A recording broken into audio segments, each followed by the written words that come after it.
በጣም የሚያሳዝን ወሬ እየላችሁ መጥቻለሁ። እውነት ለመናገር በሶሻል ሚዲያ ላይ እየተካሄደ ያለው ነገር እጅግ በጣም ነው የሚያሳዝነው ማለት ነው። ሰላም ጤና ይስጥልኝ ውድና የተከበራችሁ የቻናል ቤተሰቦች ሰላማችሁ በያላችሁበት ዓለም ዳርቻ በዝት ይበልኝ እያልኩኝ ዛሬ ስለ ሊያ ሾው እና ስለ ተለያዩ ሰዎች ላወራ መጥቻለሁ ማለት ነው። እውነት ለመናገር ሊያ ሾው ይህንን ቪዲዮ የቀረጠችው የዛሬ 6 አመት ነው። የዛሬ 6 አመት ላይ ኢንስታግራም ላይ ብቻ ነበረ። የዛሬ 6 አመት እንግዲህ እነ ጂጂኪያ እነ ዮኒ ማኛ በሚሰዳደቡበት በቃ በሚላላሱበት ጊዜ ነበር ማለት ነው። ግን ደግሞ ሊያ አሁን ትዳሯን ይዛ ከተቀመጠች በኋላ ቁጭ እንትን ካለችበት በኋላ ትዳሯን ለምን በስነ ስርዓት ትመራለች የሚል አንዳንድ ምቀኛ የሆኑ ሰዎች ያንን ከ6 አመት በኋላ የቆየውን ቪዲዮ ዛሬ ላይ አውጥተው ሊያ ሊያሸማቀቁ የሚሄዱበት መንገድ ጥሩ አይደለም። አንደኛ ነገር የሰውን ትዳር መበጥበጥ ምንም አይገኝም። እሷ የሰውን ትዳር ትበጠብጣለች፣ የሷም ደግሞ ይበጥበጥ። ይሄኛው ጥሩ አመለካከት አይደለም ብዬ አስባለሁ። አንደኛው መጥፎ ከሆነ አመለካከቱ አንደኛውም ደግሞ መጥፎ መሆን የለበትም ብዬ አስባለሁ። በእርግጥ ሊያ የምታደርገው ነገሮች በጣም እንትን የሚል ነው። ነገር ግን ደግሞ ከ6 አመት በኋላ የሰውን ትዳር የሰውን ህይወት ለመበጥበጥ የሚደረገው ነገር ይሄ አግባብ አለው ብዬ አላምንም ማለት ነው። ሊያን እንደው ሊያሸማቀቅ የመጣ ሰው ራሱ ተሸማቆ እንደሚመለስ እርግጠኛ ነኝ ማለት ነው። ምክንያቱም ኢቨን እኔ ራሱ ቢሆን ትናንትና በትናንትናው ታሪኬ ዛሬ ልወቀስ አልፈልግም ብዬ አምናለሁ። ምክንያቱም ትናንት ነበረ፣ ዛሬ ደግሞ አዲስ ቀን ነው። ትናንት አልፏል። ትናንትና ከትናንት ወዲያ ከትናንት የሚለው ነገር አልፏል። የትናንትና ህይወት ስላለፈ የዛሬ ህይወቷን ማየት ያለባችሁና ዛሬ ለምን ተሰብስባ ተቀመጠች? ለምንስ ያገኘችውን ነገር ታወራለች? ወይ ደግሞ የጓደኛ የመጥፎ አንዳንድ ጓደኛ የመጥፎነታቸውን ጥግ እያየን ያለ ነው ማለት ነው። እንግዲህ መጀመሪያ በፍቅር አብረው የኖሩ ሰዎች ሊሆኑ ይችላሉ ይሄንን ቪዲዮ ያወጡባትና ከ6 አመት በኋላ ይሄኛው ቪዲዮ መጥቶ ዛሬን የተከሰተው ወይ ደግሞ ሊያ ከሴት ጋር ነው ያንን ነገር ያደረገችው ለማለት ለማስመሰል የተደረገ ነገር ነው። ነገር ግን ሊያ በስራዋ ምንም አላፈረችም። አዎ ሰክሬ ነው እንደዚህ ያደረኩት ብላ እንዲሁም ደግሞ እና ዮኒ ማኛ ምስክርነት እየወጡ ነው ያሉት እነሱ ስለነበሩ ማለት ነው። ግን የሰው ትዳር ለመበጥበጥ የማናደርገው ነገር የለም ማለት ነው። እስኪ ኢማጂን ከ6 አመት የቆየን ቪዲዮ ማንኛው ተንኮለኛ ነው አስቀምጦት እንደዚህ የሰውን ህይወት ሊበጠብጥ እንደዚህ ይዞ መውጣት ማለት ይሄ ማለት በጣም ነው የሚከብደው። እኔ ማርያምን አንዳንድ ጊዜ ሰው ለካ ሞት አነሰው የሚባለው ነገር ይሄ ነው። በጣም ነው የሚገርመው ማለት ነው። እና ሊያን ለማሸማቀቅ የሚመጣ ሁሉ ራሱ ተሸማቆ እንደሚመለስ እርግጠኛ ነኝ። ምክንያቱም ልጅቷ በራሷ የምትተማመን ዲሲፕሊን በጣም አላት። በራሷ ማለት ነው። በራሷ በጣም ትተማመናለች። ሰው ደግሞ የትናንትና ታሪኳ ትናንትና አልፏል። ዛሬ አዲስ ሊያ ናት።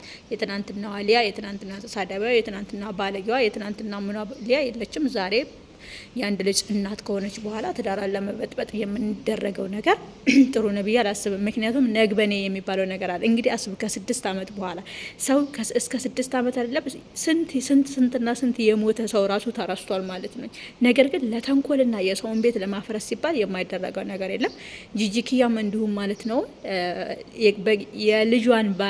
የልጇን ባል ልታገባው ፈልጋ ይሁን እንዴት እንደሆነ ባላቅም በጣም ብዙ ነገር እያደረገ እሷም ከ6 አመት በላይ ነው። እንደውም የሷ ደግሞ በጣም ነው የሚገርመው ማለት ነው። ከ6 አመት እንትን ነው የማውቀው ማለት ነው እኔ ስደት አለም እንደመጣሁ ጂጂኪያን ዮኒ ማኛን እነ እንትናና እነ ዱቄታም እነ ምናምንቶችን ነገር ነበር ማቃቸው። ያኔ ቲክቶክ ራሱ አልመጣም ማለት ነው። እንግዲህ አስቡትኝ ማለት ነው። እስከ ዛሬ ድረስ እሷ ምኝኝኝ እንዳለች ነው ያለችው። ሰው ልጅቷ ባለትዳር ሆናለች። የ3 ልጆች እናት ናት። ጥሩም ሆነ መጥፎም ሆነ ምንም ሆነ እሱ ነው ይዟት እያኖራት ያለው። እቺ ሴትዮ በልጇ ትዳር መደሰት እስካለባት ድረስ ነገር ግን በተቃራኒ እየተሳደበች ምን እያለች በጣም ነው የሚያሳዝነው። አንዳንድ ጊዜ ኢትዮጵያነት በጣም ይከብዳል ማለት ነው። ኢማጂን እኔ እንግዲህ ለማለት የፈለኩትኝ ሰውን ለማሸማቀቅ ሲመጣ ራስን መሸማቀቅ አለ። የጓደኛ መጥፎ እንዳለ ነው። የሰው ልጅ ምን ያህል እምነቱን እንደማይጠብቅ የሰው ልጅ ምንም ቢጣላክ ምንም እንደተዋደድከው እንደተከባበርከው ሁሉ መጣላት ያለነው ነገር ደግሞ ያኔ ደግሞ ጠብቆ አንተን ሊሰብረክ አንተን ሊጥልክ የሚበጣበት መንገድ በጣም ሲበዛ የሚያስጠላ ነውና ጓደኛ ለመያዝ ራሱ በጣም የሚያስፈራበት ሁኔታ ላይ ነው ያለነውና እግዚአብሔርን ከእንደዛ አይነት ጓደኛ ፈጣሪ ይሰውረን ነው የምለው እኔ ማለት ነው። በተለይ እዚህ ሶሻል ሚዲያ ላይ በጣም እየረበሸ በጣም እየቀወጠ በጣም ስነ ምግባር የሌለው መልእክት እያስተላለፈ ነው ያሉት። በጣም ከሚገርማችሁ በላይ መጀመሪያ ማለት የውጭዎቹ ናቸው ብለን ነበር የምናስበው ስለ ሴክስም ሆነ ስለ ተለያዩ ነገር የሚያወሩት። አሁን ግን የኛ ኢትዮጵያኒ ብሷል። የኛ ኢትዮጵያኒ ሆኗል ማለት ነው። አብዛኛውን መጥፎ ነገር እያስተላለፈ ያለው ማለት ነው። እና በጣም ነው የሚገርመኝ እንደነ ዮኒ ማኛ አይነት እንደነ ጂጂ እንደነ ሊያ ሰው ብቻ በጣም ብዙዎች እኛ ማናቃቸው አሉና እንዲሁም ደግሞ ስለ ፍቅር እናስተምራለን ብለው ወይ ደግሞ የፍቅርን ጥግ እናሳያለን ብለው መጥፎ ነገርን የሚያሳዩን ብዙዎች አሉ።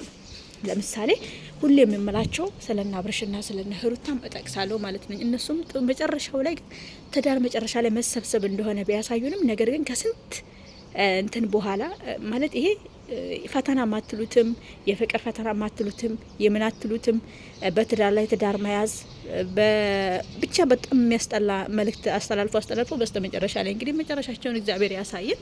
ይህን ይመስላል ማለት ነው የዛሬ ቪዲዮ። በእርግጥ እንደዚህ አይነት ደርት የሆኑ ነገሮችን ባናደርግ እላለሁኝ። ሰላምና ፍቅርን አንድነትን ለሀገራችን ለኢትዮጵያ ይሆንልን። በሌላ ቪዲዮ እስከመጥቼ እስከማወራችሁ ድረስ ደግሞ እናንተ ላይክ፣ ሼር፣ ሰብስክራይብ ማድረጋችሁን እንዳትረሱ። ሊብ ላይ ስገባ እላችኋለሁ። መልካም ቆይታ